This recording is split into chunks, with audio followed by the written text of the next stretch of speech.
Hi, this is Michael Buffer, and welcome to the BoxHard Podcast. Hello, everyone. This is Mikey Garcia. This the monster from the swamps, Regis Prograis. Hey, what's up? This is King Carlos Molina, former IBF world champ. This is Michael, the Bounty Hunter, 2012 Olympian and your people's champ.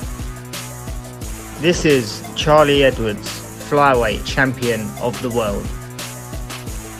This is Fast Eddie Chambers, and you're listening to the BoxHard Podcast with my main man, Joey Kuzmin. Hello everybody and welcome to episode 212 of the BoxHard Podcast. I'm your host Joey Kuzmin. I'm joined as ever by Mr. Ayaz Sumra. Ayaz, how you doing? I'm good, Joey. Yourself? Very good, my friend. Very good. Right, let's dive straight into the review part of the show. We're going to start here in Germany at the Conlog Arena in Koblenz in Rhineland-Pfalz, I think it said. Could be very wrong, probably am very wrong. Leon Bun kicks us off 15-0 now, 14-0 before this fight. It was for the IBF International Light Heavyweight title. His opponent, Enrico Colin, obviously very, very tough guy. Been in there with Artur Beterbiev. Really shouldn't have been stopped in the final round of that fight, but that's another story. He was given his fourth loss, now 26-4. It was a unanimous decision for the home fighter, Mr. Leon Bun, so perhaps one to watch there for the future. Young guy, obviously a prospect with a lot of hype around him at the minute in Germany. Moving out now though to the Manchester Arena, Lancashire, United Kingdom. I'm going to start here with Felix Cash, now 12-0. It was a TKO in the 8th round against a very gutsy Jack Cullen, 17-1, now 17-2. Felix Cash still undefeated. It was for the Commonwealth middleweight title. Cullen down in the first round and again in the 7th round. Cash was cut on his left eye in round 3. Very good fight, actually. Really, really good fight. I thought it'd be a good fight going in. I think it actually lived up to the expectations and more, to be honest. Obviously, like I say, the knockdown in the first round, it was a shame for Cullen because he was on top, in my opinion, before the knockdown. And when he got up, to be fair, I mean, Cash did try and swarm him kind of thing. But even after that, after the swarming from Cash, I felt like Cullen went on to actually finish the round quite strong. He started countering nicely. But yeah, it was a 10-8 round for Felix Cash, but there's all the argument in the world to make it a 10-9 round because Cullen boxed really nicely despite that knockdown. He did give it his all for the rest of the fight, to be honest. He won a few rounds, Cullen, but yeah, even though he had his big moments, ultimately Felix Cash was just a bit too good for him. Cash, I felt, showed maturity that we hadn't seen from him before, and he showed he was the better man. Respect to both men. Jack Cullen can come again. Felix Cash perhaps moving up, to a bit of a higher level, if you like. I think Liam Williams has already been calling him out on Twitter. Moving down that card once again, let's talk about Terry Harper. She picked up a good win against Vivian Obernauf. Terry Harper now 9-0, IBO World Female Super Featherweight Champion. Very, very dominant, actually, from Terry Harper. She really showed her class there, and, that was... it was a bit of a gatekeeper kind of fight. Obernauf, she'll expose you if you're not good enough, which she did to Natasha Jonas, but Terry Harper seems to be the goods. Another female fight on the bill, obviously Christina Linadatu, I think her name is. She defended her her WBO World Female Super-Lightweight title. Katie Taylor moved up in weight but got the win. Close fight, close fight. Two judges had it to Taylor by 4, and Marcus McDonald had it to Taylor by 2. But yeah, it was a real close fight. Some people felt like Linardatu did enough to win. It was a toss-up, It could have been a draw, in my opinion. I wasn't really strictly scoring it, but Katie Taylor once again gets the rub of the green. Those two judges, by the way, that gave it by 4 rounds, Giustino Di Giovanni, I'm guessing he must be Italian, and also Stefan Nicolo, probably also Italian. Seems like the Italian judges the last few weeks have been absolutely awful. Not sure why they're even judging a fight like that, to be honest. Also on the bill, we got to see Martin Bakole TKO in 2 rounds Rodney Hernandez. Hernandez was cut above the left eye in the second round, and it was quite a good performance, I suppose, once again from Bakole, but you can't really read too much into it because, again, this is 2 knockout wins within a space of about 2 weeks against 2 Americans that had about 3 or 4 days notice each, so you can't read much into it. But Rodney Hernandez been in there with some big fighters, big names, and most of the time gone the distance, so on paper that's a great win there. Kez Ashfaq, it wasn't televised, unfortunately, but he got a win against Joe Ham. Ashfaq now 8-0. It was for the vacant WBA Continental Super Bantamweight title. Ham was down in the 3rd round. There was a timeout called at the start of the 7th round to allow the referee to inspect a cut above Ham's left eye, which was caused by an accidental head clash in the previous round, I believe. And basically the doctor and the referee decided to halt the bout, and it went to the cards. Kez Ashfaq won, so a technical decision there. Yeah, pretty wide really to Ashfaq. Gamal Yafai got a win as well. He was able to TKO in 3 rounds Lee Clayton, so Gamal now 17-1. Clayton was down twice in that 3rd round. And of course the farewell fight, Anthony Crolla, a majority decision against Frank Ukiaga. I think his name is. Crolla cut above the left eye in the very first round. Don't feel like he did enough to win it at all. One judge, of course, Michael Alexander, gave it 5 rounds to 5 over 10. One judge, Steve Gray, awful scorecard, 8 rounds to 2 in favour of Crolla, and then Howard Foster, 7 rounds to 3 in favour of Crolla. So very, very, very wide on the cards. Absolutely disgusting in my opinion. Yes, I love Anthony Crolla, but he didn't win that fight, and it's disgraceful to see a card 8 rounds to 2. It really, really left a bitter taste in my mouth, actually, when it was all said and done. I'm not a fan of these farewell fights. I expressed that on Twitter last week, and I think even on the podcast, perhaps. I mean, what's the point? I said it before. Ricky Burns, in my opinion, was having a farewell fight against Lee Selby, but no one really cared. Lee Selby, I felt, was going to win the fight. He did, and that was it. Ricky Burns shouldn't fight again. He may do. He's a bit crazy in a good way, Ricky Burns, but he should call it a day. Tony Bellew went out on the high. He lost against Usyk.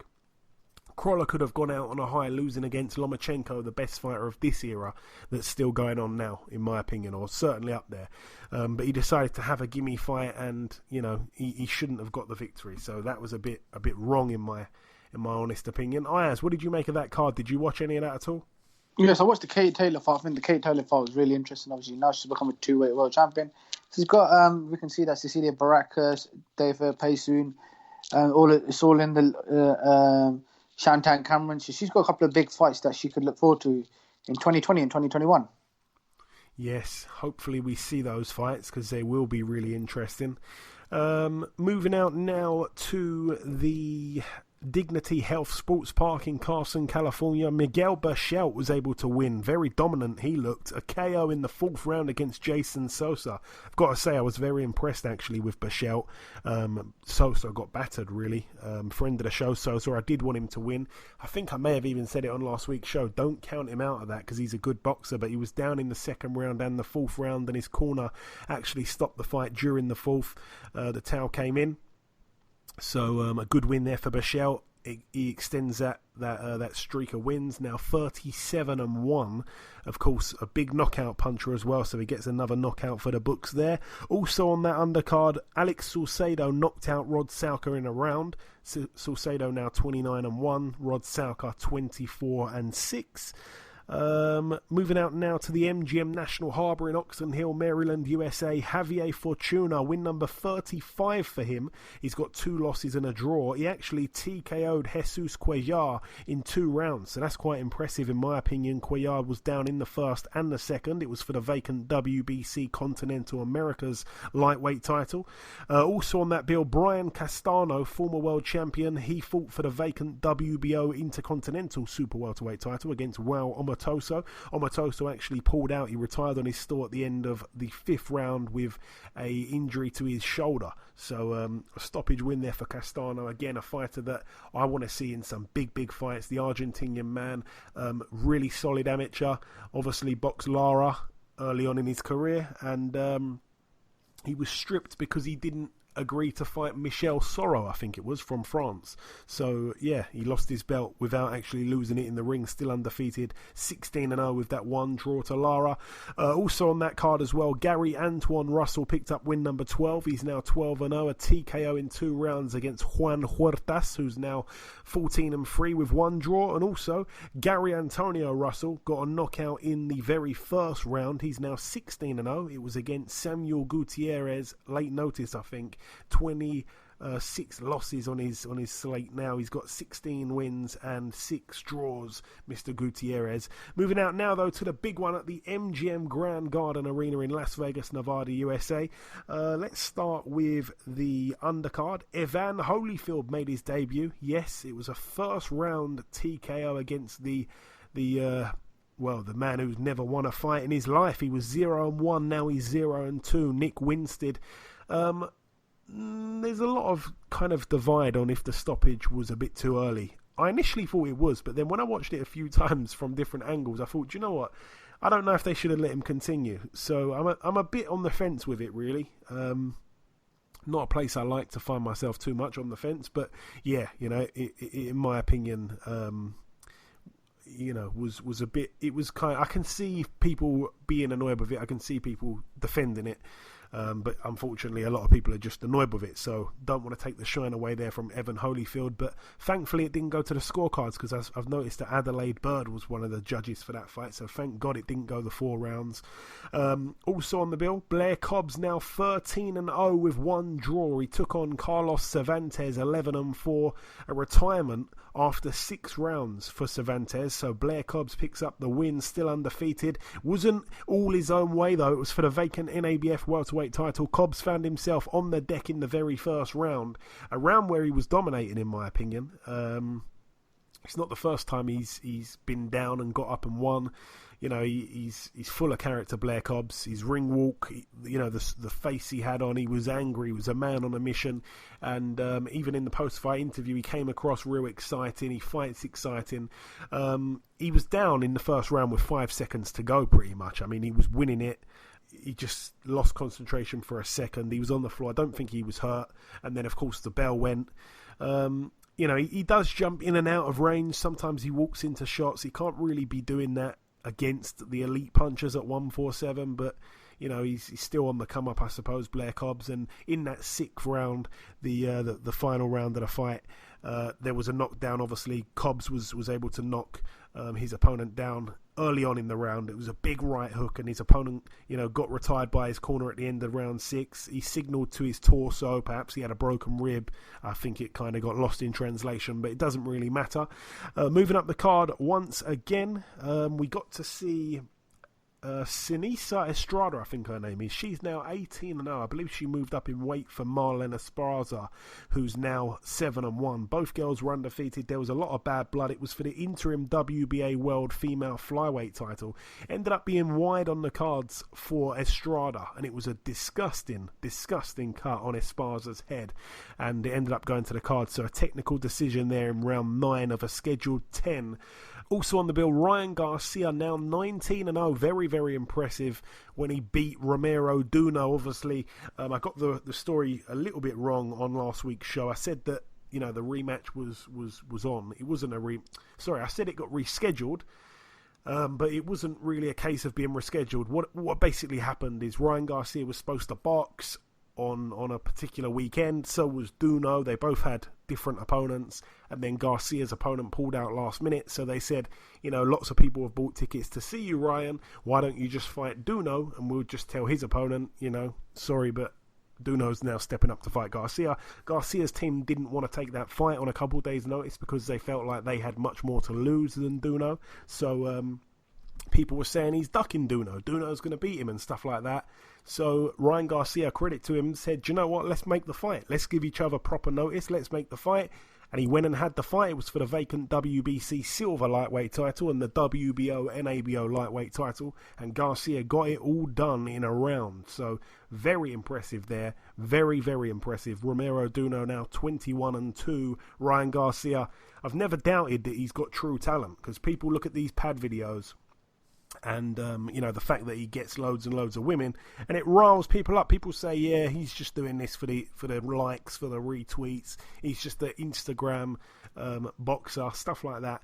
But no, he's not. You look into his amateur career, it was very deep, very, very deep. And I think he had a number of fights against Devin Haney. I think they share the same amount of wins over each other. So it's like 2-2 or 3-3 or something like that. So that tells you a lot there, because Devin Haney is a man that everyone rates. And hopefully we get to see those fights. And, of course, topping the bill, Ayaz, I'm going to come to you first here. Canelo Alvarez, 53 wins, 1 loss and 2 draws. A knockout in round 11 over Sergey Kovalev. We didn't see it coming. The listeners did. Kovalev now 34-4 with 1 draw, and he's dethroned of his WBO World Light Heavyweight title. Talk to me. I mean, what Canelo, like I say, he's pound for pound great. Pound for pound, in my opinion, number one. It has to be. I mean, a lot from the first 3 rounds, I had Kovalev winning. For me, I had Kovalev winning the fight, and obviously Kovalev was doing very, very, very good. And obviously with Canelo, like, he was hitting him with the body shots. Kovalev was jabbing him, and obviously coming towards the end of the round, Canelo hit. Did he hit him with a body shot in the 11th round? It was all headshots, which again we thought the body shots would play a part, but they didn't. It was all headshots. Yeah, I mean, it was a brilliant headshot, and obviously knocked Kovalev out. He's the best fighter of our generation, I have to say. Obviously, we know Floyd Mayweather. His only record is where he's got a record of 1 loss to Floyd Mayweather, but he lost that when he was very, very young, and Floyd Mayweather drained his body, come down to 154. But now, if you look at Canelo, a lot of people are saying that he should fight Batavia, Bivol. There's a rumor of him fighting Billy Joe Saunders and Cinco de Mayo. If I was him personally, I want to see the fight between him versus Bivol, because I think that would be a brilliant bust-up. Yeah, I think he drained Canelo down to 152. I think it was a catch weight, but yeah, you're right.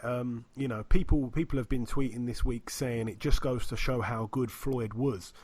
Yeah, I mean, that is true, but, Canelo wasn't what he is now back then when he fought Floyd. Floyd got him at the right time when he was still a kid, and I'm not taking nothing away from Floyd. Unbelievable. He absolutely schooled Canelo, unless, of course, your name is CJ Ross, where you had it a draw. But, yeah, unbelievable performance from Floyd. Canelo's come on and on and on and on. He's in the prime of his life. There's a real shout now for him being pound for pound number 1, actually, after that. I've got to say it. Unbelievable performance. We did think that the body shots would play a part, and it was quite shocking to see that, the headshots was what actually did it for him. Let me talk us through the fight real quick, though. The first round, Kovalev came out doing what he should have been doing. He was sticking to the jab. He kept the smaller man at bay. He was controlling the distance. He was feinting. He let a couple of right hands go. Nothing too big. Canelo didn't really do much at all. It was a clear Kovalev round. Again, in the second round for me, Kovalev won the round. The size seemed to be a big problem for Canelo. Canelo did have a bit more success in the second round, though. Because nothing really happened for him in the first at all, but it still wasn't enough to win him the round. The third round, a round I felt like Canelo may have just about nicked. He was constantly coming forward. He was on the front foot. Kovalev was outworking him at times. It was a toss-up round. I think a lot of people gave that round to Kovalev, actually, including the Sky commentary team, if I'm not mistaken. The fourth round, Canelo, for me, had his best round at that point. He started landing nice counter punches on the inside. He hit the body of the Crusher a couple of times too. It was good work. It was smart work. Round 5, again a Canelo round for me. I felt like Kovalev did land some of his best shots in that round at that point. But again, for me, Kovalev nicked it. He was outworking Crusher. Sixth round, the pressure was starting to get to Kovalev. You could see it. He did start to get on the front foot at the back end of the round, but he was dominated by Canelo. Canelo was starting to dictate the pace of the fight as well, so I had it 4-2 to Canelo, I believe. The seventh round, for me, a Canelo round. Again, he was picking up the volume. Good work from him. It was masterful boxing. Kovalev completely neglected his jab. He wasn't pushing Canelo back. He was backing up himself too much. He was respecting Canelo way too much, I felt. The eighth round, I felt like Kovalev might have done enough to nick it. It was, again, a bit of a toss-up for me. The ninth round, Kovalev certainly won it. Canelo did seem to slow down himself. I felt like it was a big chance for Kovalev to get back in control. The 10th round, Canelo won that round for me. So I think I had it around about 6-4, something like that. And then, of course, in the 11th round, That's to Canelo, by the way. And in the 11th round, wow. I mean, Canelo hit Kovalev with a right hand to the temple, and he just looked a tiny bit unsteady. I saw something in his body language. I think his leg just buckled a little bit. The commentary team didn't initially pick up on it as quick as I did anyway.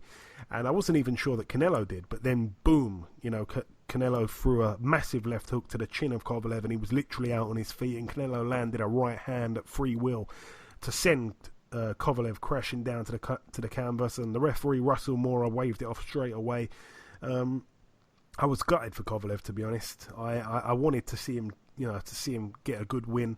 Again, that's probably it for Kovalev. I think he should probably retire now. I mean, what's the point? He's always going to be in the Who Needs Him club if he doesn't have a belt. Even when he had a belt, he was in the Who Needs Him club. A lot of people didn't want to fight him, including Adonis Stevenson, in my honest opinion.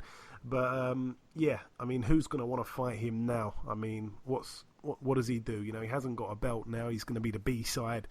I think he should just end it there, in my opinion, but he may carry on. I think he's signalled, perhaps, that he does want to carry on. You're right. I think Canelo arguably is pound for pound number one now, and I just couldn't believe he got the knockout with headshots and not body shots. Very, very impressive from Canelo. The size difference was incredible on the night. Does he stay at 175? If he does, I'd love to see the Bivol fight. Bivol's talked about it. Bivol even said he'd go down to 168. Will he make 160 again? Will he be able to lose 15 pounds and go back down? Maybe. He seemed like he grew into the weight a little bit in terms of packing on the muscle. But Turbiev, I think that's a bad fight for him stylistically, but hey, it could happen. We want to see those fights, bad styles or not. That's about everything. I think that we've covered everything there. Literally 1 point gained for the listeners last week. That was it. We only predicted on one fight. It was the Canelo fight. The listeners went with Canelo by KO. Myself and you, Ayaz, both went with Canelo on points, so we didn't get anything. The listeners have now overtaken Ayaz on the prediction league. I think 16 points to Ayaz's 15. But that is how we wrap up part one. The last thing, of course, is to welcome our very first guest. Ladies and gentlemen, please welcome the top heavyweight contender and self-proclaimed people's champ. It is, of course, Mr. Michael Hunter. Mike, welcome back on the show. Oh, man, thank you for having me. How's everything? Everything is great, my friend. Everything is great always when I'm speaking with you. So we last spoke, Mike, back in early August. It was just before the Kuzmin fight. That fight was a real test. Some people saw it as a 50-50 fight going in. However, you managed to dominate the fight. You managed to score an excellent knockdown with a beautiful shot. He was a tough guy, Kuzmin. What did you make of your performance on the night, Mike? After my first initial thoughts, I kind of gave myself a C+ or something. I'm like my hardest critic, so yeah, I kind of still stick with that. I know that there's other gears to me, so we've just been working on trying to get those gears out of me for this fight and continue, training hard and maximizing my potential. And of course, after that win, you were rumoured for a long time to be on that Joshua Ruiz rematch undercard in Saudi. You're now on the bill. You'll be boxing Alexander Povetkin. This fight is, an absolutely excellent fight for the fans. What do you know about Povetkin as a fighter, and how tough is this fight compared to your cruiserweight battle with Alexander Usyk? Oh, that's a good question. I think this is going to be a much easier fight, actually, than a Usyk fight. As far as, me being a lot more experienced, older, I'm stronger, I'm faster. So I think this fight is going to be a little easier than the Usyk fight. But this guy is a tremendous, he has tremendous accolades. Just like, my last opponent, he has, tremendous willpower, tremendous amateur background and professional background. So this is not going to be an easy test for me. I definitely know that. And this guy he doesn't lay down for nothing. So I know he's coming to fight. He's coming to win. And he's like he's like the old bull, you know what I'm saying? So he's going to be there. And again, it's going to be an exciting fight. And again, this fight has been, it's been received really, really well. What I've seen online, people are saying, this is the juiciest fight by far on the undercard. And it's a good undercard, but people are saying this is the number one fight. Boxing fans are loving your attitude. You've got that, that throwback fighter type mentality where you'll just box pretty much anyone, anytime, any place. Everyone's loving you. How does it feel to be a guy that at the minute in the heavyweight division is a lot of people's favorite guy, really? I mean, everyone's loving you apart from probably a few people in Russia, because you seem to keep targeting their best heavyweights. Yeah, I've had, even in the amateurs, I've had like a thing for Russians. So, but yeah, I really enjoy being that guy, to be, being the underdog and overstepping and coming out, successful when they didn't think I would do it. So that always tickles me. You know what I'm saying? I enjoy that. But I also, on the other hand, I also like, being the favorite and everybody, enjoying it and liking my progress and what I do. You know what I'm saying? I'm just here like anybody else, just trying to work as hard as I can. So, I'm here to stay, man. I'm not going anywhere. So I see all you fans and all you haters, come watch me December 7th. It's going to be a great show regardless. So. And again, you've been racking up those air miles in your last few fights. You boxed in the UK against Bacoli, in Monaco against Ustinov, in America twice against Maldonado and Kuzmin, and now again going to Saudi Arabia. You're kind of a boxing fans boxer, in my opinion, a hardcore boxing fans type of boxer. You like displaying your talent all over the place. Do you enjoy all this traveling, Mike, or is it a little bit annoying? No, that's kind of what we're used to in the amateurs, traveling, not knowing who you're going to fight and when you're going to fight them and stuff like that. You might know who's in the tournament, but you don't get to pick and choose. So these things are not new to me. And, I'm just like that gritty guy. I'm ready, you know what I'm saying, at any time. My dad was like that. I come from that real, I'm a real fighter, you know what I'm saying? So it's going to be a great night, man. I plan to knock this guy out and make a giant statement and, and continue to keep rolling. These guys, people have always counted me out. People don't know who I am, you know what I'm saying? So a lot of those guys are counting me out. But, let's rumble, put the gloves on. And again, you were, I'm guessing, starting to kind of get your training camp for this fight in order, and then, to my understanding, the phone rang, and on the other end was Andy Ruiz, and one thing led to another. You're now working in his training camp. How did that all come about, Mike? Yeah. It was actually, that was kind of, I was just working out my own training camp, trying to figure out how, and when and where and stuff like that. And I got a call from Andy. And his team, not necessarily him, but his team, asking me, if I would like to join their camp and stuff, or I could help them out. And I had my own camp and my own stuff to get ready for, so I wasn't really there to try to be a sparring partner. So they said they would help me and accommodate me for anything that I needed, and it would just be a camp. We'd be all doing camp together. We're all fighting in the same place, so they really embraced me, and I've always had a good relationship with Andy Ruiz and Big Andy Sr., and also his coach Manny.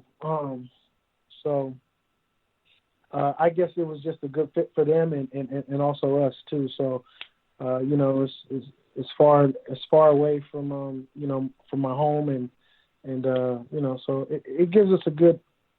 This is good. It's probably the best sparring I could have gotten for this type of for this fight. So I just have to add everything else onto it. So I think this was a perfect.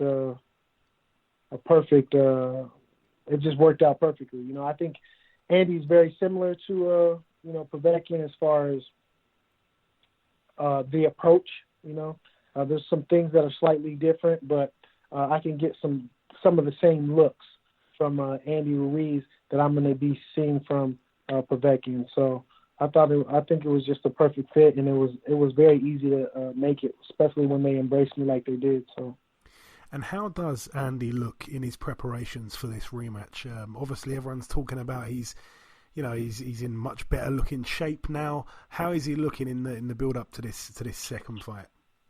He looks great. I've said it before. He's always fought at a heavyweight. At that size. He is a little smaller. Getting a little more toned and stuff like that.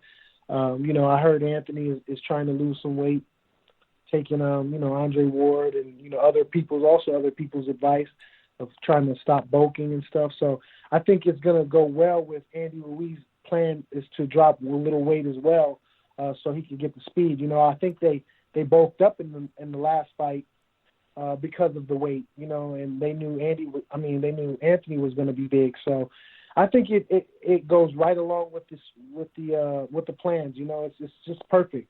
So he's looking really good. He's a very, he's super strong. He has great timing, and he's there. He's not going to lay down. He's there to win. You know what I'm saying? So, and obviously he showed that in the first fight. So, we never know who's going to win when it comes to the night of the fight. But right now, everything is in all his preparation and everything is in line for him right now to do exactly what he's supposed to be doing. So, it only takes one bad day, and it doesn't have to be the night of the fight either. It could be, during sparring or, some little energy that turns over. But right now at this point, everything is going as planned, I would say. And I'm going to put you on the spot a little bit. How do you see the rematch playing out, Mike? Like I said, I think, Anthony has the thing I think with Anthony, he has to have a determination. He has to have like some animosity, some type of grudge, I guess, to compete at his best. I think that's just my opinion. I'm not trying to put facts on the man. So, but just from my observation, that's kind of what I see. So I think he has a good reason now. You know what I'm saying? I think that one of the reasons why he did take that L is because he kind of overlooked it, and it just was another day to him. You know what I'm saying? Some people, when you're at that pedestal and you're up there like that, you could tend to let things get over your head.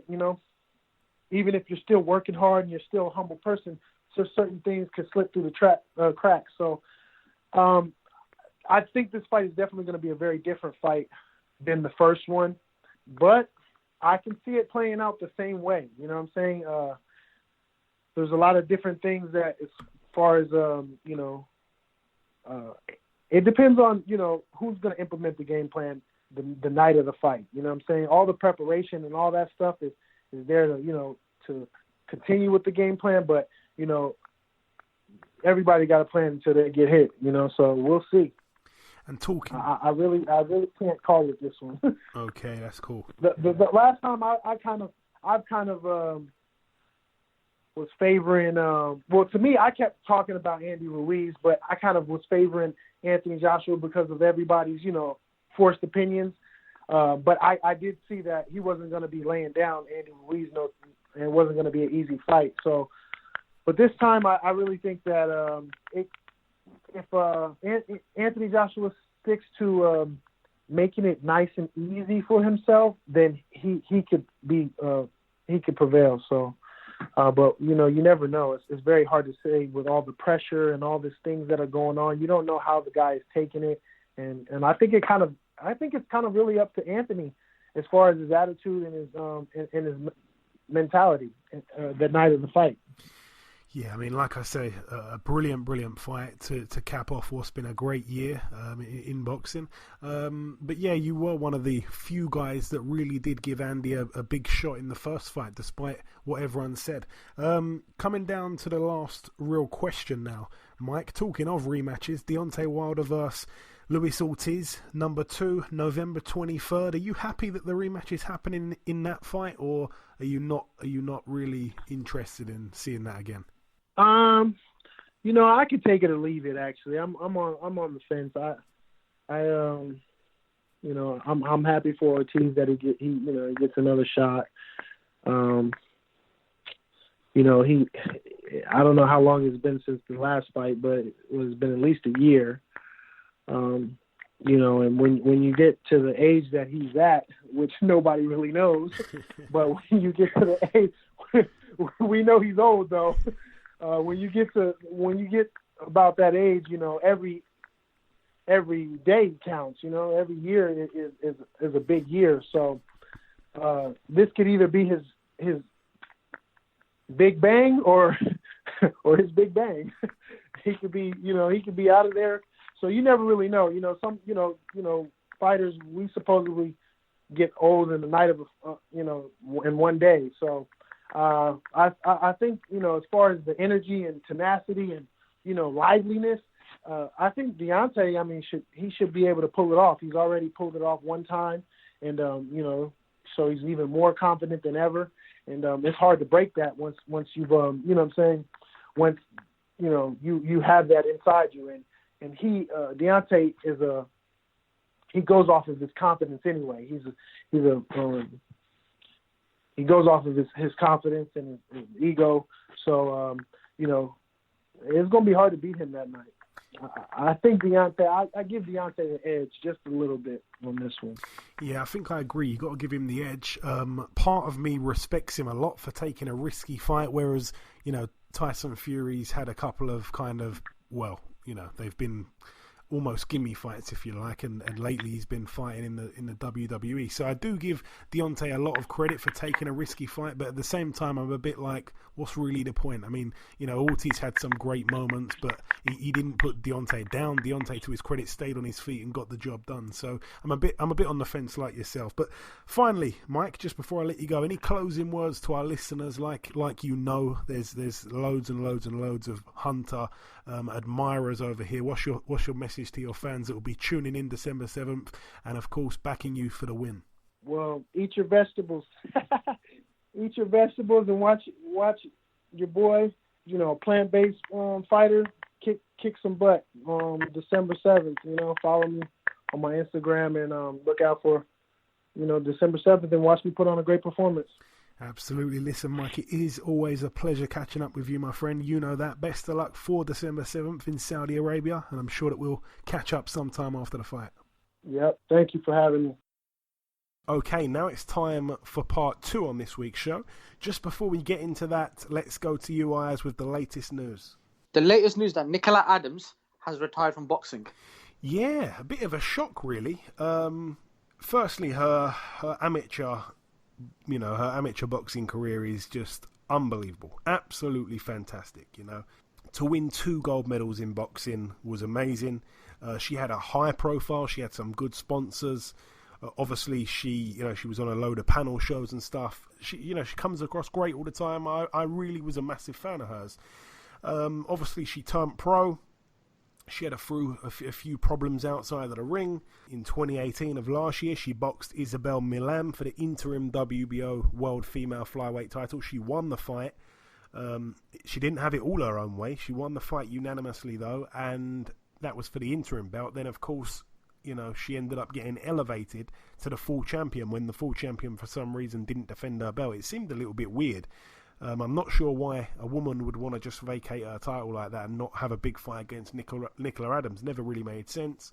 And she strong-armed her way in, really, along with Frank Warren, to become a full world champion without actually having a fight for it. And then, of course, she defended it against Maria Salinas in her last fight at the Royal Albert Hall back in September. And it was a real close fight. You know, it was a split draw. So she retained it, but you know, she didn't win a fight. So she's never actually won a genuine world title fight. She had one, and it was a draw. And she, of course, retires now a undefeated world champion. So a lot of people are saying that that's wrong and stuff like that. Even in the post-fight interview at ringside, right after the fight, she said, we need to do a rematch. And I thought, do you know what? Great attitude. Give the girl a rematch. People were booing in the venue. They felt like Salinas won. That'd be brilliant if you give her a rematch, but she's not going to do that. She's decided to retire with a record of 5-0 with 1 draw. So it seems like her career's been massively cut short. Even though she looks really young, she retired at the age of 37.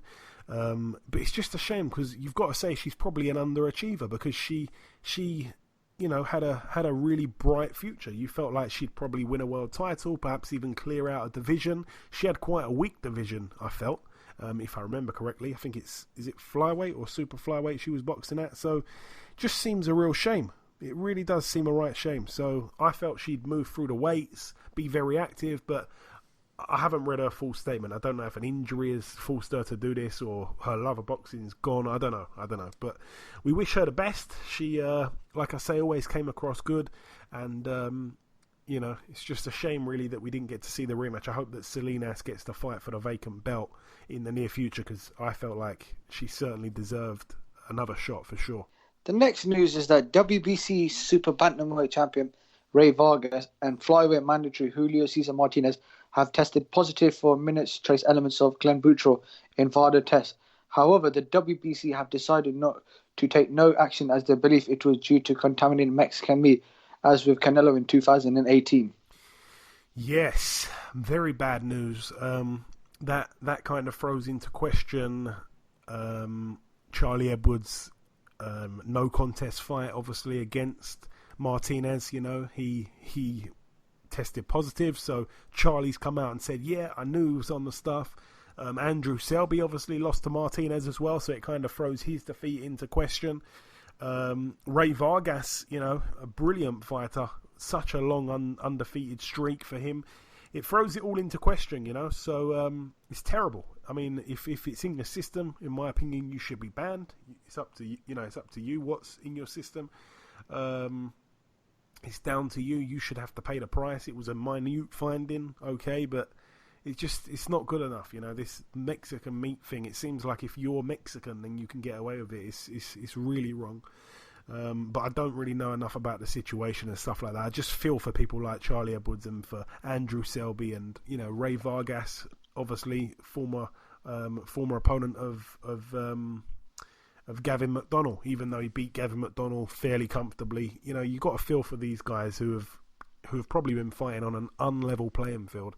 We don't want to see that in boxing. No time for that at all. Yep, Tony Harrison will face Jamel Charlo for the WBC Super Welterweight title on December the 21st at the Toyota Arena in Ontario. Yes, it's good to see the rematch is taking place. Obviously, Harrison dethroned Charlo. There was a lot of people that were moaning about the scorecards. Some people felt like it was a bit controversial. It was a close fight, but it's good to see the rematch is taking place because if there's any controversy, then we should see a second fight. There's been a lot of fights that haven't had that controversy and we've seen a second fight anyway, so it's good that the fight is finally happening despite quite a few delays for whatever reason, and may the best man win. Hopefully there's no controversy come the fight date, and all the best to Tony Harrison. I hope he pulls it off again. Friend of the show. Eddie Hearn has launched a match from Spain with his first show set for December the 12th in Barcelona. Sandor Martin will defend his European Super-Lightweight title against Joe Hughes, and David Avanesian will defend his European title against Jose Del Rio. Yeah, it's good to see Avanesian on the road once again in Spain. I don't know if he's loved over there or hated because he's beaten Lejaraga twice now. But Sandor Martin, a fighter that I know about as well. Not a bad fighter, to be honest. He's one of Spain's best, which doesn't say too much, being respectful to the people of Spain there. But in his last fight, I mean, you might know his last opponent. He beat Andrea Scarpa, who, of course, I think boxed, was it John Wayne Hibbert and O'Hara Davies, I think? He actually made Scarpa retire on his stall. That was back in July of this year. So, not a bad fighter. He lost to Anthony Yigit. And one of his other losses came early in his career to Alexandre Lepelle. So, not a bad fighter. It's not a fantastic card, but Avanesian invades Spain once again. Yeah, Francisco Patera has been ordered to defend his European lightweight title against Lee Selby next. Wow, I didn't know that. That's the first time I've heard of that, but that's good. That's good to see. Someone was talking about it on Twitter the other day. Who did they say? I can't remember who it was now. I've got to find it because they deserve a mention, actually. Bear with me just a sec. Someone said who he should defend against. I think it was... Yeah, Ricky Burns against Patera. If Ricky Burns were to carry on, a big fight in Scotland for the European title. Yeah, I mean, if he does carry on, that would have been a good fight for him. That one was from @GBFletch23. I like that one. But yeah, he's going to defend it against Selby. That's an interesting fight, to be honest. If Selby doesn't win, then he should call it a day. Definitely, he should be beating Patera, and I think he will. I think stylistically, he's probably cut out really for Lee Selby. I think Lee Selby can box and move, and win that one on points. In my opinion, he certainly should beat him if he's got any left in the tank. Selby. Yeah, the December the 7th undercard has been announced. Filip Hrgović will face Eric Molina. John O'Carroll will face Scott Quigg, and Marco Hunter will face Alexander Povetkin. Yeah, solid undercard. Obviously, we spoke to Michael Hunter earlier on in the show, but that's a brilliant fight. Quigg against John O'Carroll, good fight, but I think Quigg wins that one with ease. I think Quigg is. Do you know what? I think Quigg wins it with ease. I think Quigg will probably beat him on points, probably. But that will make for a good fight because John O'Carroll is a guy that comes forward a hell of a lot, and so is Quigg. So that'll be quite exciting, I think, actually. And of course, Hrgović against Molina. I thought Molina was still banned by UCAD, but whatever. All the best to Molina, friend of the show. Lovely guy, actually.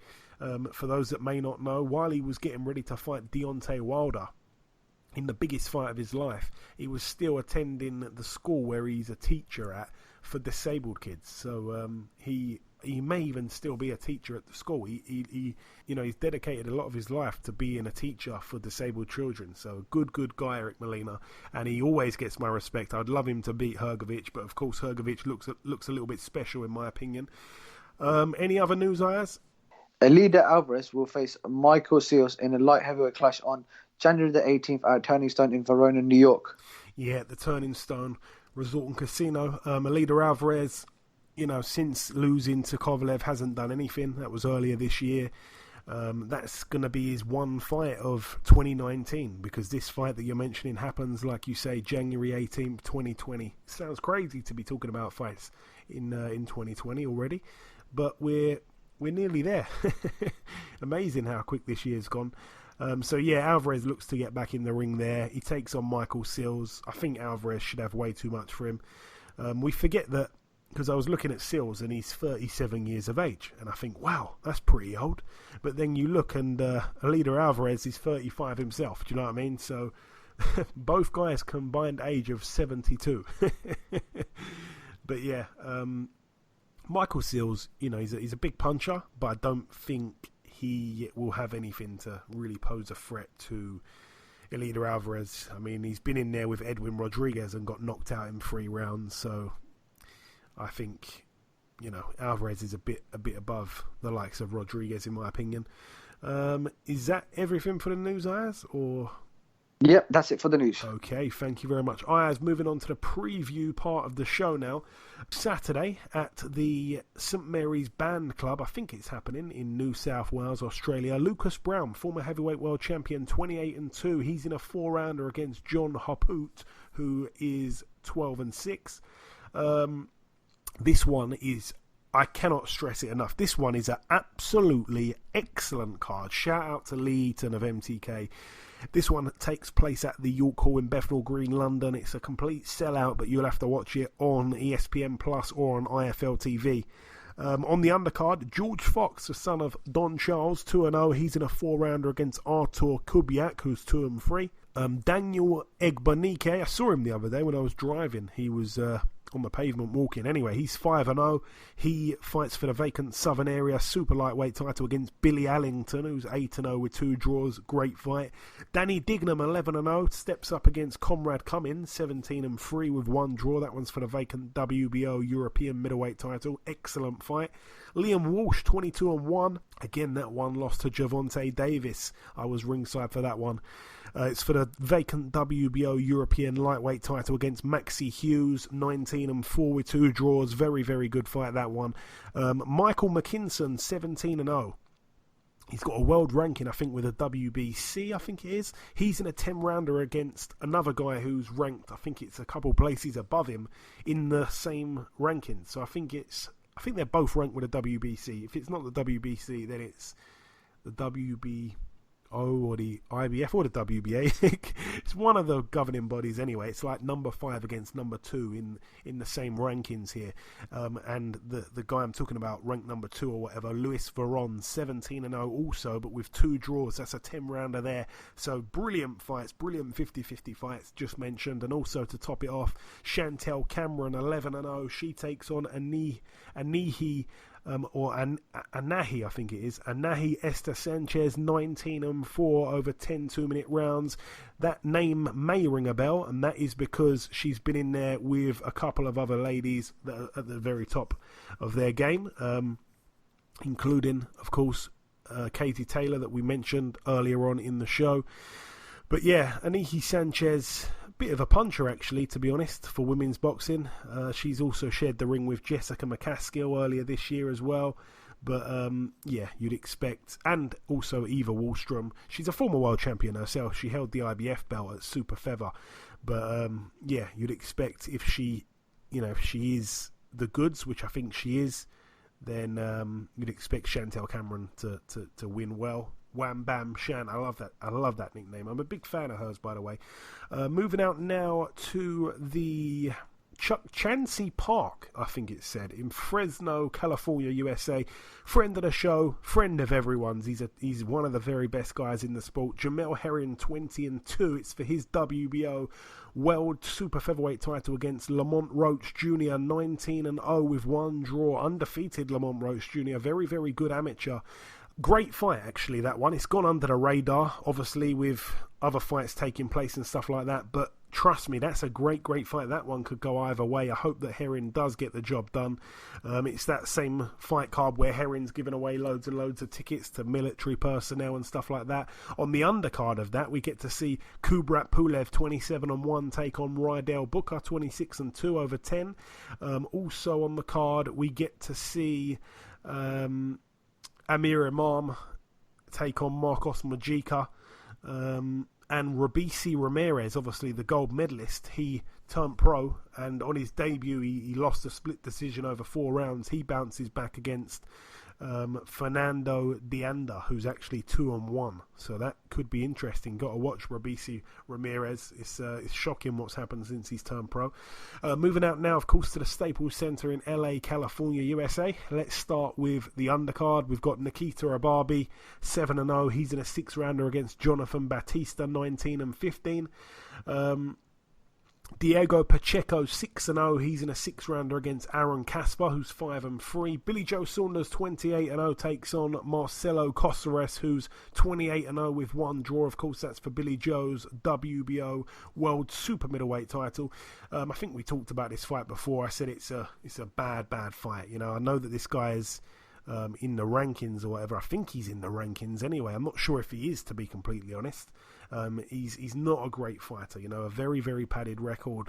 You look down his record, as I'm doing right now once again, and there's absolutely no standout names at all. Not a chance, actually, has Cosares got against Billy Joe Saunders. And of course, topping that bill, KSI against... No, I'm not even going to talk about it. Forget about that. Ayaz, by the way, are you going to be chipping in for this pay-per-view? You're going to be putting your hand in your pocket, KSI, Logan Paul? No, because I don't think it should be a pay-per-view fight. It's 2 YouTubers. Two YouTubers. Yeah, which I think it's... Which I don't think is a pay-per-view fight. You got this, and then next month you got the Anthony Joshua fight. Is this really a pay-per-view fight? No, it should be a Sky Sports, just a normal fight. I don't even think it should be on Sky Sports. I think it should go back to YouTube. But anyways, leaving it there, the final bill to mention takes place at the Alamo Dome in San Antonio, Texas. James Kirkland tops the bill, 33-2 against Jazz Phipps, who's 10-7 with 2 draws. What on earth is going on there? But the big shout out on the undercard to Selena Barrios, 6-1. She's in a 6 2-minute round contest against Alison Martinez, who's 1-3. Selena Barrios looks like a bit of an easy touch, really, for her. Of course, she is the sister of Mario Barrios. I really got a lot of time for Selena. Very good fighter. That is everything, though, for this week's podcast in terms of us talking. There is one last thing to do. You know what it is if you've listened before. It is time to welcome our second and final guest on this week's show. Ladies and gentlemen, please welcome the former WBA Super-Lightweight World Champion. It is, of course, Mr. Regis Prograis. Regis, welcome back on the show, my friend. Thank you, brother. Thank you, man. Glad to be back. Glad to have you back, Regis. So we last spoke, of course, in September. It was just before the Taylor fight. So let's get down to it. It wasn't to be your night in the end. A majority decision loss for yourself against Taylor. Firstly, how did you assess your performance on the night, Regis? Very close fight. I mean, first off, I thought I did enough to win.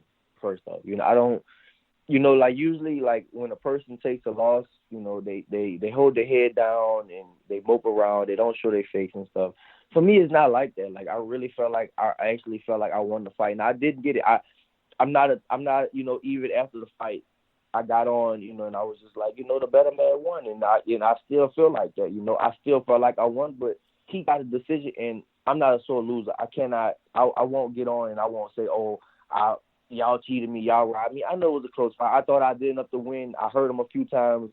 I still thought I did enough to win. I have the punch stats and stuff. I outlanded him. I did, I thought I did enough to win the fight, but I didn't get the decision, so I'm not complaining about it.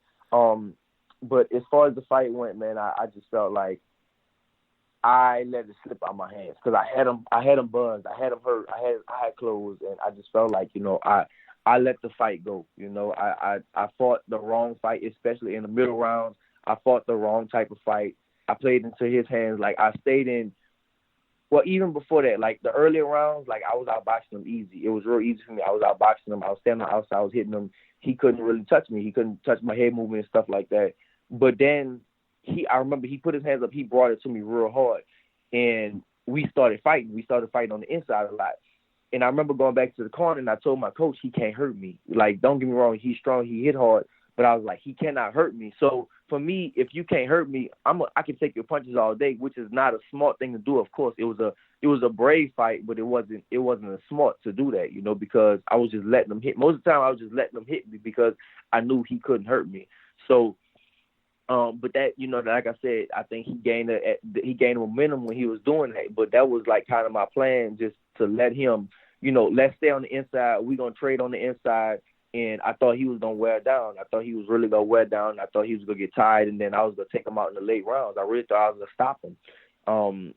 So that's kind of – but, of course, he came. He was in shape, and he was a warrior, and he took a lot of punches also, He was tougher. He was definitely tougher than I thought because I was hitting him with some – I really thought before going into the fight, I thought, man, as soon as I land a punch on this dude, a hard punch, like I'm going to hurt him. I'm going to stop him. And, I mean, like I said, I wobbled him maybe like 2 times. And I remember hitting him to the body like once, and I heard him like make that sound when it hurt. But still, man, he was tough. And one of the biggest things he had is his recuperative powers. Like, he got hurt and he came right back. He was still strong after that. So, but like I said, man, I thought I did enough to win the fight. But, I didn't get the nod this time, and I'm not tripping, and this is a fight for the ages. This is, I always dreamed about being in a fight like this, involved in, just this type of fight. I think this fight will go down, like a Duran and Leonard, like a Tommy Hearns and Marvin Hagler, like a Arturo Gotti and Mickey Ward. I think this type of fight will go down in history as a fight like that, and I'm glad to be, involved in it, and so. This is not a fight that'll go unnoticed, and it's a lot of people telling me that I really won the fight, so this is a fight that'll go down. I think this is a fight that'll go down in history, and, now, I always wanted to be in the history books, and, I think I am now. And obviously, it's kind of difficult to score a fight while you're actually in a fight. I know that we spoke just briefly afterwards and you hadn't yet watched it back. Have you had a chance to sit down, watch it and score it? If not, that's fine. But if you have, then let me know. Nope. I didn't. I still didn't score the fight yet. No. I mean, a lot of my people, I still didn't watch the fight. I don't know. I'm not interested in watching it right now. I think one day, I'll watch it. But just right now, I'm just not even interested in watching the fight, A lot of my people and stuff, they watched it over and over, and they was like, man, you really did win that. They were saying how, the announcers was biased towards him and everything he was doing. I you know what? Listen, to be honest, I felt like it was going to have to go that way. If I didn't stop him, and I'm not trying to say like it's favoritism and stuff like that, but I knew the crowd always will persuade the judges, because I remember vividly, it was one time in the fight, like I slipped a punch and like I made a miss and the crowd went crazy. The crowd, oh, and I remember I slipped the punch, I made a miss, I think he hit me on my shoulder or something like that. And I made a miss the punch and the crowd went crazy, and I was just thinking, the judges are only human, it wasn't, I'm not going to say it was no favoritism going on over there. Like I said, that'll be excuses to say something like that, but still the judges are human. And, I think the judges do, they get persuaded by the crowd also, just like everybody else. So, that's just kind of how I feel about it. And do you feel like the result would have been any different had the fight taken place in the States? Because in my opinion, you need to be given credit for traveling here in the first place. Yeah, I think so. I definitely think it would have been a different. I think for sure. I think it would have been a different outcome if it would have been in the States. And I mean, I think I would have actually fought different. I can't even. Even I'm saying all this about the judges and stuff. I won't blame the judges for that because they're human, and I still think that I fought a wrong fight too. At the same time, I fought a good fight in a courageous. I talked to Lou DeBell about it. I fought a courageous fight. But was it smart? No, it wasn't a smart fight to do. If I can really box everybody from the outside, that's probably what I need to do. I box everybody from the outside. I don't have to sit and trade. But my whole thing is, and this has been my problem for a long time. It's a good problem too sometimes. But I love to fight. Like that's what I am naturally. I'm a fighter, and I love to just get in there and just fight. And sometimes it's not fighting. It's boxing. In the sport of boxing is way more safe than just fighting.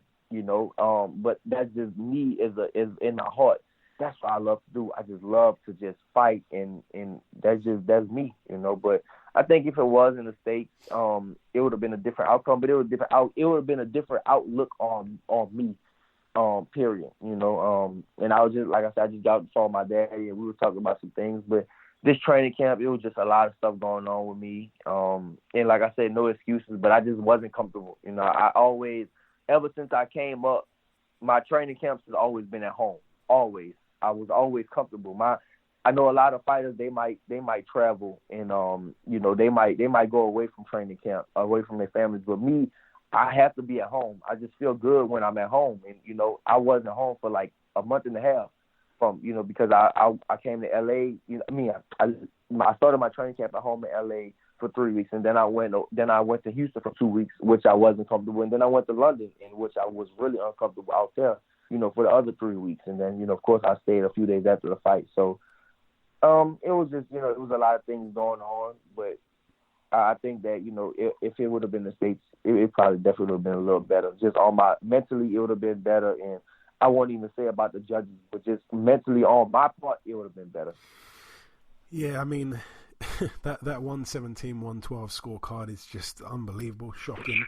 One thing that I picked up on, I don't know if many other people have picked up on this, but when they interviewed, I think I may have said this to you, but just for those that might have not heard me say it, I said it on the podcast a week or two ago. For those that didn't pick up on it, when they interviewed Shane McGuigan, of course the trainer of Josh Taylor, in the ring after the fight, he went out of his way to say, yeah, it was a really close fight. We had Josh one up going into the final round. And for me, that's something, why would you say that? You'd say, no, we had him. If you felt like Josh Taylor won the final round, then you'd have said we had him by 2 points. But he went out of his way to say we had him one up going into the 12th. Why say that unless you thought perhaps Regis won it and it was a draw, So that kind of spoke to me, I noticed that. Not a lot of people saw that. But yeah, what is next for you, Regis? Obviously, it's early, but do you know already what you want to do next? I'm chilling right now. I got, I'm back home and I'm back in paradise, back in LA now. So I'm just right now. I'm just chilling, bro. I'm just talk to my management team and see what's next. I definitely want my belts back. I want to be a world champion again. I think it's inevitable that me and Josh fights again. We have to fight again. The fight was too close. So we definitely have to fight again. But I want to see what's next for him, and I want to see with him and Ramirez if they're gonna fight. If they're not gonna fight, then I want to fight one of them. Maybe if him and Ramirez doesn't fight, then I fight Ramirez. And but at the same time, Ramirez is about to fight. He's about to fight Postal next, and that could be that could be a toss-up. I think Ramirez will win, but, you know, it depends on how much Postol has in him left. So I want to fight the winner. I definitely want to fight the winner out of Ramirez and Postol, but, of course, that won't probably happen in 2000 until next year sometime. So, you know, we'll see. I mean, I don't know, man. I don't know. I don't know what's next for me, but I definitely want to be, you know, I have to be a world champion again. I have to get my belts back. In this time, you know, hopefully it'll be more, because Ramirez has 2, Josh Taylor has the other 2. So I definitely want to be a world champion again. That's my goal for sure. Always been to, you know, be a world champion. So I want that. But as far as who and all that, I don't know. I guess I'm gonna just let my management team, you know, see what's up with that. But because I'm about to start traveling and stuff, I'm going to Brazil for Christmas, and most likely when I come back from that, that's when I know something. Excellent. And if you were in some hypothetical world, if you were Josh Taylor's manager, what would you advise him to do? Would you advise him to take a rematch with you, or go and fight the winner of Ramirez Postol to try and pick up all 4 of the belts? I'll tell him go fight Ramirez, the winner of Ramirez and Postol. Well, if Postol won, no, I don't think so. If Postol won, he already fought Postol. He already beat Postol. It was a close fight, but he already beat Postol. So I think, you know, I'll fight. The thing about boxing is crazy, because you kind of gotta see what everybody else's move is gonna be. You have to think about, all right, if I'm Josh Taylor, all right, what's my next move gonna be based on Ramirez's next move, based on Regis' next move. You know, we still the top 3 in the division right now. So you still have to worry about and see what they're gonna do. But if I was Josh Taylor, I mean, maybe he did have, you know, hard fights. You know, he did have a lot of hard fights. So maybe they give him something, you know, a little easier, and then he'll fight maybe Ramirez, or he go straight to Ramirez. But if I was his manager, I wouldn't go straight to Ramirez, because that might be another hard fight, you know. And then every time you get in a hard fight, man, it takes something out of you. It definitely will take something out of you. He got 16 fights, but he's had, you know, tough fights, a lot of tough fights in his career. So I don't think I would, if I was his manager, you know, I'll take, you know, I'll get paid, take a probably easier fight, and then go after Ramirez or whoever has the belts. But I might, you know, hopefully if he doesn't go after Ramirez soon, I'll do it, and then we'll get the rematch. But I know for sure me and him have to get the rematch one day, because the fight was it was too close. It was a classic fight. It was too close, and I think the fans will definitely demand that fight again. I'm sure they will. And talking of managers, Jose Ramirez's manager has come out and said that Ramirez would stop Taylor in 6 rounds. Your reaction? No, I don't think so, man. I don't think so. I think Josh Taylor will be too much for him. What people don't realize is Taylor's tough. He's very tough. You can look at all that stuff on the outside, but it's always a difference when you get on, you know, when you get in the ring. And that's Rick, man. That's just how he is. He's just a talker. He knows how to build fights. He's very smart at doing that. He's very smart, but I don't think Ramirez will beat. You know, I don't think he'll definitely. I really don't think that he'll be able to beat Taylor. You know, because Taylor, he's good. He's long. He's good on the outside, and he's equally. I think he's very good on the inside. He's better on the inside than he is on the outside, really. So, I don't think so. But if he does, then you know, that means he'll be a hell of a fighter, and then I'll still definitely have to fight him. Gervonta Davis has decided to call him out as well. Fun and games or serious? I saw that. I think it's fun and games. I mean, he might be serious about it, but I think he's too small, man. I think he might be a little too small and stuff like that. So, I don't think so. And the final question, Regis, I'm asking this to everyone at the minute. I'm trying to gather the predictions here from everyone. Joshua Ruiz, the rematch, December 7th in Saudi Arabia. Who wins, in your opinion? Man, that's gonna be a tough one, man. I go with Ruiz. You know, I go with Ruiz again. I was at the fight. I was there at Madison Square Garden, and it just looked like Anthony Joshua he wasn't nervous. He was just so nonchalant. Right before the bell rang, he was sitting with his arms on the ropes, like he just wasn't about to get in the fight, like he was about to spar or something like that. You know, like Ruiz was bouncing up and down like you're supposed to be. He was ready, and I can't say that Anthony Joshua took him light. I don't know. I don't know if he took him light or not. You can't say, but that's what it seemed like to me. But at the same time, I still think that Ruiz might have the style to beat him. He might hit him again and has the style to beat him, and then that first fight is going to come back. So it'll be very interesting. But I go with Andrew Ruiz. Okay, a lot of people siding with him. It seems like it's a bit of a 50-50 split on that one, but a brilliant fight. We can't wait to see it. And just finally, Regis, if you've got any closing words to your UK supporters that did support you in this fight with Taylor, and of course will be still supporting you following on from this. Yeah, I mean, I just want to shout out to the UK, man. Like I felt like I didn't feel like. Of course, when I fought out there, I didn't feel like the home fighter. Of course, I wasn't comfortable when I was coming out there, but the UK fans made me feel as much comfort as I was gonna feel. I didn't feel like a foreigner. Basically, I got so much love from everybody, and I didn't feel like a foreigner out there. And I would definitely consider coming over there again. One day. Now it definitely have to be for a lot of money and stuff, but I think that, I will come over there again because the fans just showed me a lot of love, and I just had a great fight, and most people didn't see, but, the O2 was packed. And when I came out, of course, you can't see my face because I have the mask on, but when I came out and I saw that crowd, like, all I did is smile. I was smiling inside my mask. Like, I was full smiling because I just was, I was just so excited about, being in a fight of that magnitude. I'd never been in a fight of that magnitude before. And a lot of people were saying I was nervous and stuff, and it's just, that wasn't the case, man. I was happy. I just couldn't wait. Like, if you see me, right before the fight, right before the bell rang, I'm just warming up, I'm getting ready, and I just couldn't wait. That was, a dream fight for me, and I loved every second of it. And the UK was great to me, and all the fans. It really didn't seem like I was a foreign fighter, Of course, I was the hometown fighter, but it didn't seem like I was a American fighter coming over there. It was all love, and I loved it. Excellent, man. Great to hear that. But listen, Regis, I want to thank you so much for giving me some of your time. Best of luck with everything going forward. Enjoy your break. Enjoy Brazil, and we hope that we can speak at some time or some point in the new year. All right, cool, bro. Thank you. Okay, and this wraps up episode 212 of the BoxHard Podcast. I've been your host, Joey Kuzmin. Ayaz Sumra has been Ayaz Sumra. A massive thank you to our two guests on this week's show, the former WBA Super-Lightweight World Champion Regis Prograis and the Heavyweight People's Champ Mr. Michael Hunter. The prediction league currently stands at myself in the lead on 21 points. You, the listeners, are now ahead of Ayaz with 16 points.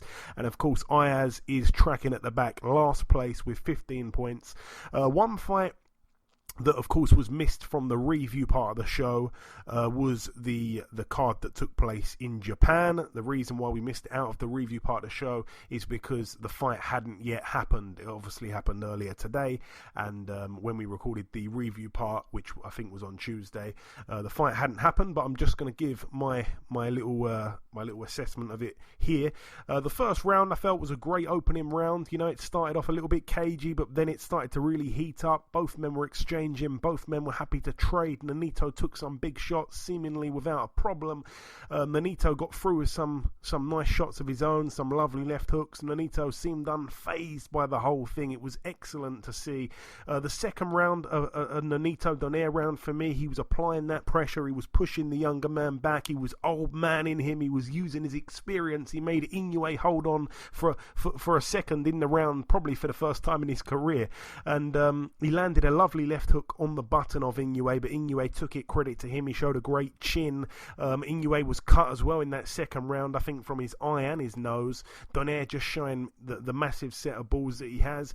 The third round was an Inoue round for me. He didn't dominate. He was on the back foot, but he picked his shots really nicely. He hit Donaire with a couple of nice counter shots. I felt like he did enough. Again, the fourth round, I'd say Inoue did enough, but Nonito also nailed him with some big singular shots. Donaire has to be respected, doing what he did at his age of 36, at a weight that no one even thought he could make, let alone maintain it. He was asking serious questions of Inoue in there. Inoue's power didn't look like much at all. Donaire was taking the shots quite comfortably. The fifth round was a great round for Inoue. He caught Donaire with a big right hand, and to be fair, his legs buckled a little bit. Inoue went in for the finish. Donaire went back to the ropes and even tried to counter Inoue with a monster left hook that just whistled past Inoue's chin. I mean, if that landed, it would have been lights out. Donaire still had his wits about him, clearly. I don't think he was as hurt as he appeared to be. It was a great round though, but again, I had it to Inoue 4-1. The sixth round, for me, another Inoue round. He was just getting his shots off and getting out of there nicely, getting in and out. The seventh round, that was a point in the fight where you'd expect Nonito wanted the fight to kind of get there. The second part of the fight, that's you'd probably say Nonito's territory. He wanted it to go late, you'd have thought. Donaire was winning the round early on, but I felt like the Japanese fighter just picked it up in the last minute of the round. He possibly just about nicked it. My scorecard didn't really reflect the competitiveness of the fight, so I had it 6-1 after 7 for Inoue, which sounds awful. The eighth round, that was a huge round for Donaire. Could have been a turning point. He started to find Inoue repeatedly with the right hand. All of his attempts throughout the fight in the earlier rounds trying to find the chin of Inoue with his trademark left hook was the wrong hand to throw. It seemed like the right hand was really working for him. He was nailing Inoue. Inoue's eye opened back up the cut because I felt like the corner had done a good job of fixing both cuts, the nose and the eye. They stopped the bleeding, and they did a great job in the corner. But he opened the cuts back up here in the eighth round. Inoue's chin got checked a few times. Donaire, he was certainly checking not just only the chin but also the heart of Inoue after dominating the fight, pretty much, especially on my card. It was a real turning point. Donaire seemed like he faded, but he was back. That was it for the eighth round. The ninth round, wow, Donaire forced Inoue to hold on. The cuts were worsening yet again. Inoue looked shaken to his boots twice in the round. It was an unbelievable performance at that point from Donaire. 6-3 I had it after 9 rounds. The 10th round, credit to Inoue. He came out, he boxed excellently. He came out and looked as fresh as he looked probably in the first round or the second round. He was stepping in and out. He landed shots and was getting out of there. He seemed to stun Donaire as well late in the round. Inoue honestly looked like he'd been given an energy shot or something in between rounds. It was unreal how fresh he looked. It was almost as if they'd swapped him for a twin brother who had equally the same amount of talent. It was unbelievable. Brilliant round from Inoue so late in the fight. The 11th round, of course, that was where Donaire did get knocked down. It was a huge body shot. It was a left hook to the body of Donaire. He took a knee, got up at about 10. I felt he should have been counted out. I think the referee even said 10. I don't really think Donaire wanted to continue, if I'm being honest. He got back up. He looked there for the taking, but somehow he did survive the round. He even landed a huge left hook counter, but a big round there, of course, a 10-8 round for Inoue. And then in the 12th round, not really much action in the final round. It was another round for Inoue though. So on my card, I had it 9 rounds to 3 with one 10-8 round in there for Inoue. So very wide on my card, but just absolute credit to Donaire. I'm a lover of Donaire. I love Donaire. Great guy. One of the nicest guys in boxing, and he had a bit of an easy path to the final. To be honest, let's be real. No one said he'd make the weight at bantamweight. No one thought he would do it. He went in there. He fought Ryan Burnett. It was a good fight. It was just warming up, and then Burnett had the freak injury, so Donaire won. He was a bit lucky to win a world title that night. Then he was supposed to take on Zolani Tete. Zolani Tete pulled out on fight week. He ended up fighting Stephen Young, who didn't have much notice. He knocked him out devastatingly, and then he found his way to the final without really beating anyone.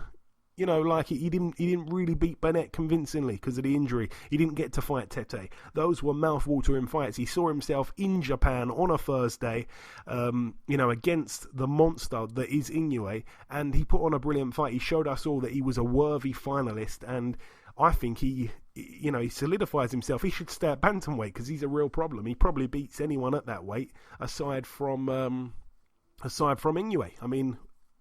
Go after the other champions all day long. He's one of the best fighters at that weight. It's shocking. At 36 years of age, he's a complete future Hall of Famer for sure.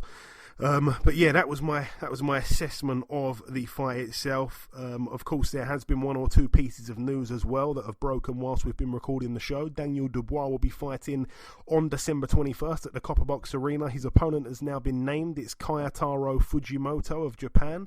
The full undercard is going to get announced on Monday at a press conference. And talking of press conferences, Eddie Hearn is set to announce a blockbuster fight tomorrow at a press conference. I'm really unsure of who it's going to be, actually.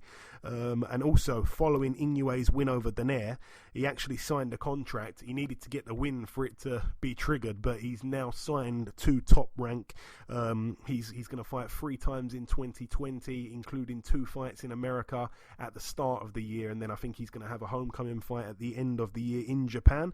But that is about everything from me. Tell a friend to tell a friend to tell a friend. Enjoy your weekends, people. Thank you all so much for listening to this week's podcast, and we shall hopefully see you all again next week.